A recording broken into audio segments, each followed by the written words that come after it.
Là, c'est aussi en train de draguer le médecin, mon frère. Tu ne te fatigues pas. Tu veux tous les genres, mon frère. Ah! Garçon! Garçon! Garçon! Le regard de ça. Tu veux aussi draguer au docteur. Ya! On peut faire des choses comme ça. Vous voyez, il veut aussi draguer le docteur. Ya! Tu as déjà 3 femmes. Une tu dors avec, une autre que t'as. Ya! Ya! Et donc on est super bien. Moi ça va. Hein. Aujourd'hui j'ai beaucoup d'énergie par rapport à la dernière fois. Peut-être parce que je me dis je vais passer une bonne journée. Et que vous êtes en train de passer une belle journée. Et surtout parce qu'il fait super chaud. Alors, c'est vrai que je n'avais pas prévu de... Je savais pas que je devais... Je voulais commencer ces restaurations sans vraiment m'excuser, mais bon, étant donné que je suis pas mal éduquée, je vais faire ça bien. Déjà, ça fait longtemps que je n'ai pas tourné parce que justement, je traversais de beaucoup de choses. Mais bon, j'espère être beaucoup plus consistante cette fois et garder ça tout le temps, easy. Prenez-moi comme vous me voyez. Tiens. Le jour où vous me voyez, vous m'avez vu. Le jour où vous ne me voyez pas, vous ne m'avez pas vu. Voilà. Donc aujourd'hui, je vais faire la recension de l'épisode 3. Non, c'est pas parce que je n'ai pas envie de faire la recension de l'épisode 2. Il y a un monsieur qui est en train de faire des travaux, pardon. Mais c'est parce que j'ai envie de faire la recension de l'épisode 3 parce que j'ai regardé l'épisode 2 hier. C'était pas, il n'y avait rien de particulier, rien de... Je me dis en regardant l'épisode... Parce que bien j'ai triché, en fait, j'ai regardé l'épisode 2. Et là, j'ai pensé qu'il serait peut-être dans l'épisode 3, je me ferais bon. Il y aurait beaucoup plus de choses à dire, en fait. C'est le motif pour lequel je vais faire la recension de l'épisode 2. De la même série.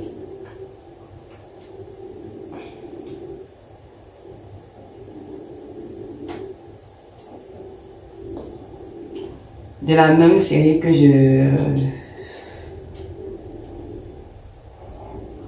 de la série Bataille des chiens. Donc on va aller directement sur l'épisode 3.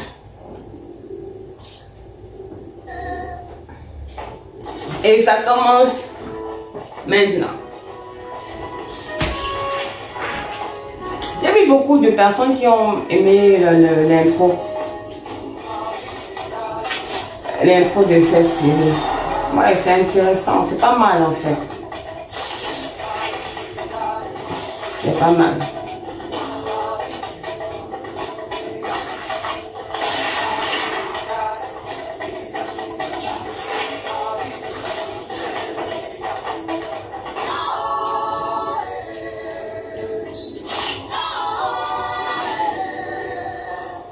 Ah, il y a 2 types. Il y a l'intro et l'outro. Bon, pour l'intro, pour l'instant, ça va en fait.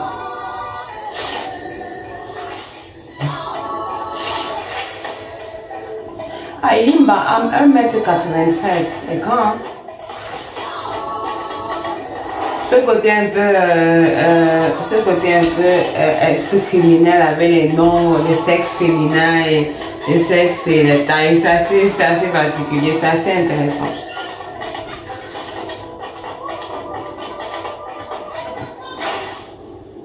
La bataille des chéris. On est quitté de la guerre des sexes, on est arrivé sur la bataille des chéris. Bon.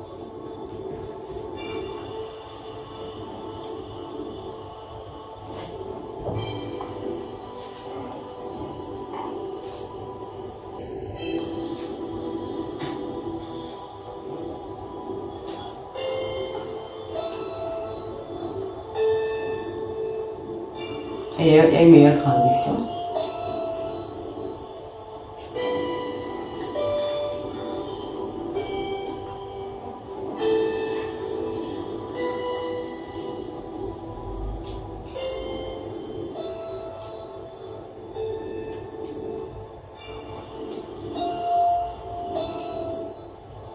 Mais l'acteur là, il a beaucoup de chéris. Il a des chéris de tout format. Il ne se gâche, il ne se gâte, il ne se... a tous les formats, tous les âges. Mais c'est mon père, tu le fais. Ah, ce double screen, c'est cool, hein. Les screens juste à poser comme ça, mis juste à poser comme ça, parallélisé comme ça, mise en parallèle, c'est très intéressant. C'est très particulier, c'est très beau surtout. Et ça donne justement ce côté de bataille en fait, parce qu'on a en fait deux camps qui s'affrontent et c'est vraiment intéressant.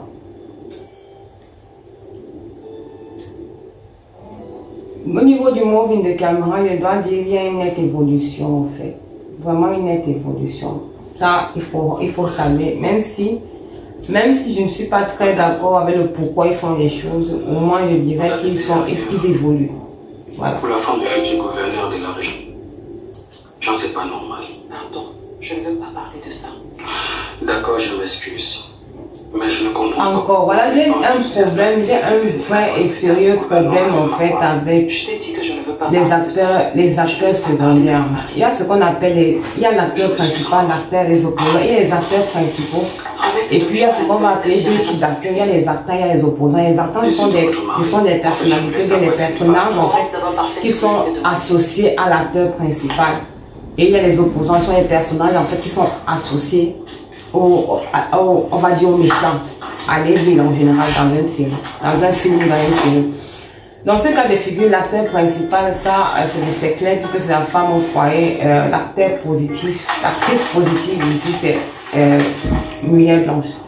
Et puis les autres acteurs en fait, les actrices négatives, ce sont généralement, parce qu'en réalité la femme du foyer peut se transformer en femme de dehors. À ce moment, elle devient une actrice négative. Papa, dépendamment de comment la série va évoluer. je ne veux pas que tu te présentes. Il y a un problème de jeu d'acteur en fait. Le jeu d'acteur, comme je l'ai dit, n'est pas fluide. Il y a un problème de construction. Il y a un problème de juxtaposition. Il y a un problème aussi d'intégration enfin, entre les jeux d'acteurs. C'est-à-dire les acteurs secondaires ont des difficultés à entrer en connexion, non seulement énergétique, mais au niveau aussi des répliques, au niveau des échanges de communication, au niveau des dialogues en fait. Ils ont des difficultés à vraiment faire les choses de manière fluide, de manière naturelle, de manière authentique. Qu'est-ce qui se passe? C'est que simplement, l'actrice est en train de parler. Alors, Muriel Blanche aussi a cette difficulté-là, en général, à connecter avec les autres acteurs. Ce que vous verrez plus facilement chez une personne, chez une actrice, comme je dirais, comme par exemple Pondo, par exemple, elle a cette facilité-là à s'encastrer avec les autres acteurs. Mais Muriel Blanche, en fait, sa difficulté, l'un des challenges, en fait, dans ses rôles, c'est de s'encastrer avec les autres acteurs. C'est-à-dire de créer une certaine forme de communication, de créer une certaine forme de cohésion, de créer une forme de fluidité de telle enseigne que sur le long terme, en fait, il y a on allait au-delà de la simple, je dis du simple dialogue, mais on a une forme de connexion énergétique. Cela peut être dû au fait que, en général, avant la série, qu'est-ce qui se passe dans d'autres cultures, dans d'autres films, sur d'autres sets, en fait, qu'est-ce qui se passe? Les personnages de la série vont passer du temps ensemble, ils vont former une ambiance, une atmosphère qui va permettre qu'ils ont cette facilité à communiquer et donc ça va se ressentir dans les dialogues sur le set. Dans ce cas de figure, on a une forme de bloc en fait, on a une forme de retenue. Certains me diront peut-être c'est lié au film en fait, peut-être c'est lié à son personnage dans le film, mais le problème n'est même pas seulement elle en fait, c'est aussi comment elle construit le set, c'est aussi comment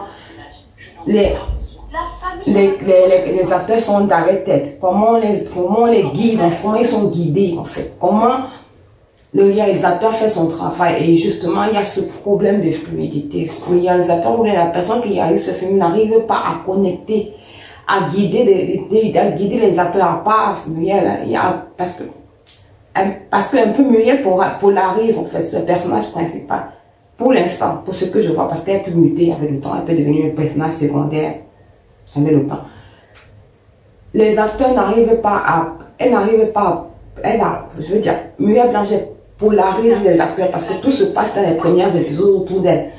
Mais le problème c'est qu'en polarisant les acteurs, en ayant les énergies des acteurs autour d'elle, les autres acteurs ou des opposants autour d'elle, elle n'arrive pas à connecter. Et ça crée ils ne se connectent pas. Pas seulement elles, mais les autres aussi ne se connectent pas. Et ça crée ce problème-là, ça crée cette distorsion communicationnelle, ça crée ce manque de fluidité. On a l'impression qu'ils récitent. À part le fait aussi qu'ils récitent, parce que pourquoi les acteurs vont rester? Parce qu'ils ont des difficultés de s'intégrer à l'intérieur de leur personnage. Ils ont la difficulté de s'associer, d'entrer dans le personnage pleinement. Et c'est ça qui pose le problème du fait de réciter. Parce qu'il y a peut-être peu d'expérience, parce qu'on ne guide pas bien par rapport à leur rôle. Il n'y a pas assez d'informations par rapport à leur rôle. Il n'y a pas assez d'enseignement par rapport à comment est-ce qu'il peut faire pour entrer pleinement dans le rôle. Et le problème n'est pas seulement d'entrer pleinement dans le rôle, mais de se connecter à la personnalité. À la personnalité, en fait, du rôle auquel ils sont associés. Et un peu de se dénaturer, de sortir de leur personnalité initiale, de qui ils sont initialement et de se connecter à cette personnalité. Et ça, c'est un problème. Cette scène, par exemple, lorsque vous regardez cette scène, là où l'acteur principal, ce que je pense s'appelle Elim, et elle avec sa deuxième concubine, vous savez, sa deuxième teaser en fait. Ça ne fonctionne pas. Pourquoi ça ne fonctionne pas? Parce qu'il y a ce problème de connexion qui se... Il y a une forme de barrière. Il y a une forme de barrière qui se crée. Il y a une forme de blocage qui se crée parce que justement, il y a une rétention émotionnelle. Elle donne l'impression de donner de l'émotion, mais énergétiquement, il y a une forme de rétention émotionnelle et énergétique. Elle joue un rôle. Elle est dans la pensée. Comment est-ce que je peux jouer ce rôle? Comment ce rôle se jouerait? Comment est-ce que je vois souvent jouer ce rôle? Mais elle ne vit pas le rôle, elle n'intègre pas le rôle à l'intérieur d'elle. Et c'est ça qui crée un problème. Deuxième chose que vous devez comprendre aussi, c'est que comme je vous l'ai dit tantôt, cette série, je pense qu'elle est un peu, c'est une réadaptation. Elle est un peu calquée sur un style espagnol. Comment je sais qu'elle est calquée sur un style espagnol? Regardez le jeu. Vous savez, ce qui est particulier avec les personnages principaux, c'est que lorsque, avec les personnages principaux en général, lorsque vous voyez leur jeu d'acteur, et vous avez l'habitude de regarder des films, vous avez l'habitude d'être en contact. Là, c'est aussi en train de draguer le médecin, mon frère. Tu ne te fatigues pas. Tu veux tous les genres, mon frère. Ah! Garçon!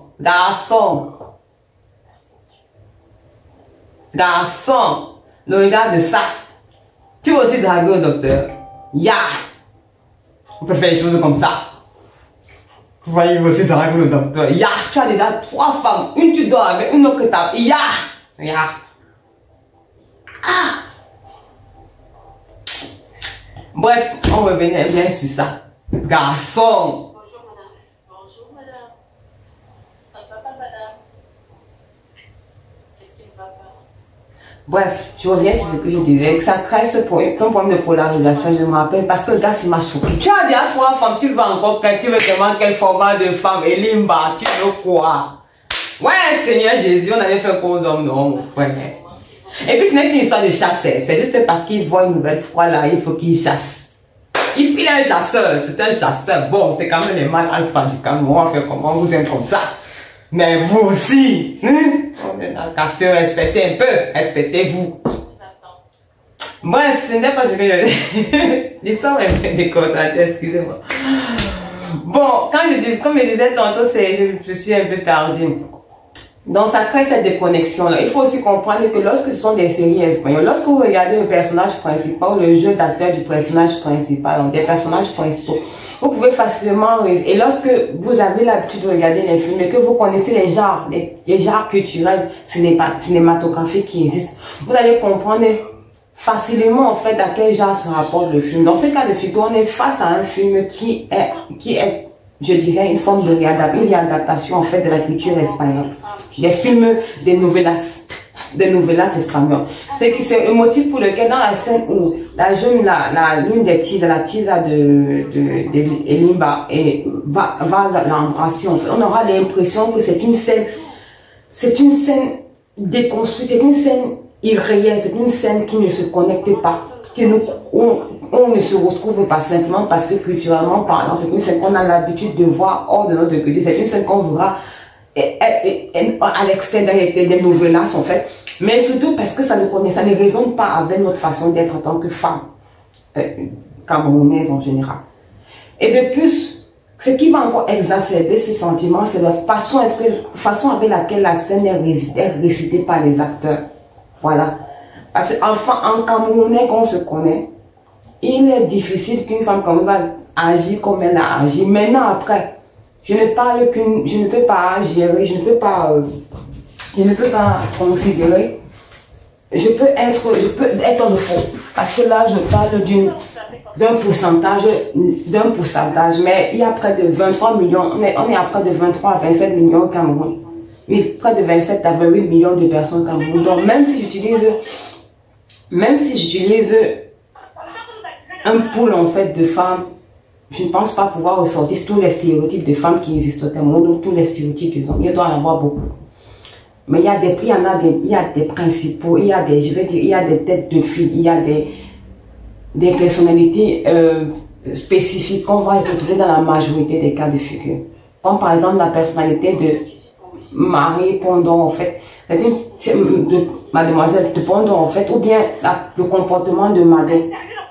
C'est un stéréotype de femme camerounaise qu'on va retrouver énormément plus. Pourquoi? Parce qu'elle utilise l'énergie.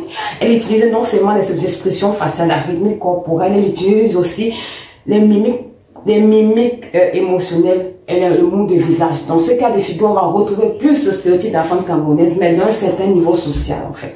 Donc je veux dire qu'il y a plusieurs stéréotypes de femmes camerounaises qui existent. Maintenant, c'est à vous de sélectionner le stéréotype qui va fonctionner le mieux avec le film ou la production, le contenu ou la série que vous utilisez. Mais lorsque vous décidez de faire une adaptation d'une série, arrangez-vous à ce que quand même ce stéréotype-là, les stéréotypes externes soient modifiés et moulés sur le stéréotype existant. Ne prenez pas les stéréotypes de la cinématographie que vous retrouvez à l'intérieur des novelas pour mettre ça dans la culture camerounaise. It's not working. Ça va créer un déphasage. Ça va créer un déphasage comme ça dans nos cerveaux, automatiquement. Et ce n'est pas un avantage pour nous, parce que comme je vous le dis toujours, et je rappelle, je le dis énormément tout le temps, le but du cinéma, c'est de mettre en avant la culture camerounaise, mais aussi, c'est de faire connaître le comportement, ou la personnalité des individus camerounais. Mais dans la majeure partie des cas, dans la majeure partie des cas, en fait, on ne retrouvait pas ça, spécifiquement dans cette série. Non, dans la majeure partie des cas. Voilà. Et c'est ce que j'aimerais dire sur cette série. Après, sur cet épisode que je suis en train de construire, le 3e épisode, parce que là, j'ai remarqué qu'il y avait vraiment ce problème de récitation, des acteurs secondaires. Après, vous allez me dire, ce sont des nouveaux acteurs, ce sont des nouvelles personnalités, ce sont pas vraiment des nouveaux. Le film vient de commencer, la série, autant pour moi, vient de commencer. On est encore à la première saison, donc ils ont le temps de s'habituer.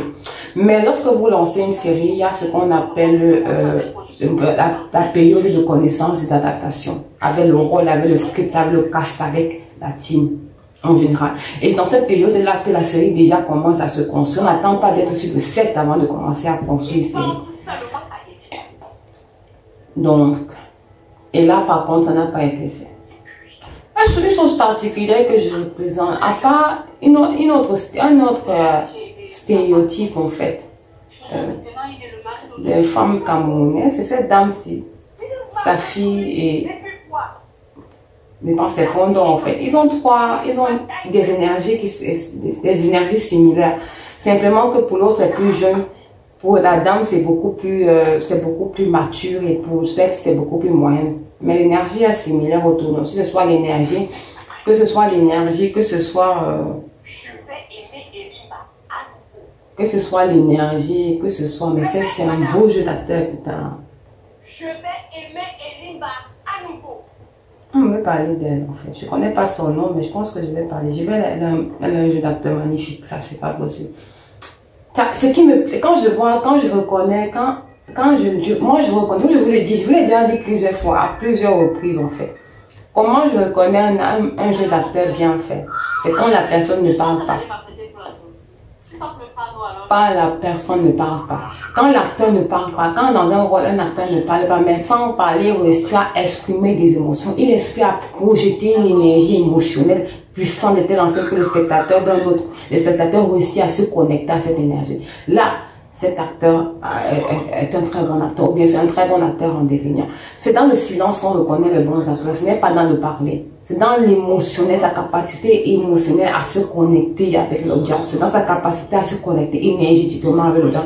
Mais c'est aussi dans sa capacité à s'intégrer pleinement à l'intérieur du rôle dans lequel il se retrouve. Et aussi apprendre la personnalité du rôle. Je voulais dire qu'il y a plusieurs personnalités. On parlera de ça plusieurs fois, mais retenez qu'il y a pratiquement, spécifiquement 4 personnalités qui naissent en fait des 12 apôtres du Christ qui ont été divisés en 4 groupes, des groupes de 3. Des 4 groupes de 3 se retrouvent aussi dans l'astrologie. On va parler par exemple des signes de l'eau, des signes de l'air, des signes du feu, des signes de la terre. Ce sont des comportements, ce sont des formations, ce sont des archétypes en fait, comportementaux qui ont été créés dans le but justement de faciliter la compréhension de l'être humain. Ce sont des éléments que vous devez considérer lorsque vous décidez de vous lancer dans le cinéma ou lorsque vous avez l'intention, vous voulez créer des rôles puissants. Lorsqu'on parle par exemple des rôles comme Gladiator, on parle des rôles comme 007, on parle...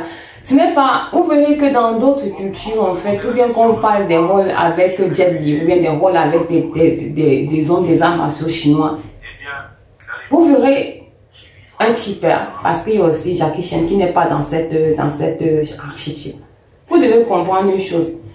Un acteur, un profil d'acteur ne se crée pas au hasard. Ça ne se crée pas parce qu'on a des affinités avec quelqu'un. Ça ne se crée pas parce qu'on estime, parce qu'on a vu deux, trois fois dans cette... On dit que non, il joue bien, non. Ou bien parce qu'on a sa façon de réciter. Mais c'est à son silence qu'on voit qu'il a un bon jeu d'acteur. C'est à sa façon, comme je le disais, de s'intégrer dans le rôle. Mais surtout, c'est à sa façon de pêcher la personnalité, de pêcher le comportement, de comportement que doit avoir son personnage et de prendre et de faire vivre avec lui. Dans la majeure partie des cas des séries camerounaises que je suis, c'est pas trop, ce n'est pas ça. Est-ce que les personnages n'ont aucune profondité et aucune profondeur autant pour moi. Ils n'ont aucun marquage. Ils ont que des marquages en fait. Des marquages cinématographiques dans la mesure où, parce qu'ils ont vu comment une personne de ce genre, une personne comme eux, jouait dans un film étranger, ils prennent cette maladie, ils prennent cette habitude-là et ils prennent ce comportement-là, ils prennent ce personnage. Non, c'est beaucoup plus profond. On parlera de ça la prochaine fois. Aujourd'hui, je voulais spécifiquement parler de pourquoi est-ce que le jeu d'acteur ne fonctionne pas, parce que j'ai vu qu'il y avait beaucoup de commentaires par rapport à cela. On va se retrouver une prochaine fois et peut-être demain.